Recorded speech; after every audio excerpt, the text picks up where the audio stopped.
Pemerintah Kabupaten Batanghari bantah isu penahanan SK P3K gara-gara balon. Kominfo sebut itu hoaks.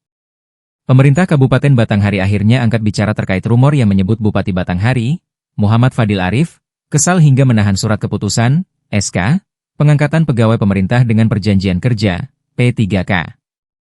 Isu ini mencuat usai pelantikan 1077 PPPK Gelombang I di Kabupaten Batanghari yang berlangsung pada Senin, 14 Juli 2025. Momen tersebut sempat menjadi sorotan lantaran beredar kabar bahwa SK para peserta belum dibagikan karena Bupati merasa kecewa. Kepala Dinas Komunikasi dan Informatika, Kominfo, Batanghari, Amir Hamzah, menegaskan bahwa kabar tersebut tidak benar. Ia memastikan bahwa pemerintah kabupaten tidak pernah menahan SK para peserta P3K. Kabar soal Bupati merajuk atau ngambek itu hoaks. SK tetap dibagikan. Ini hanya soal prosedur administrasi, karena SK akan diberikan oleh masing-masing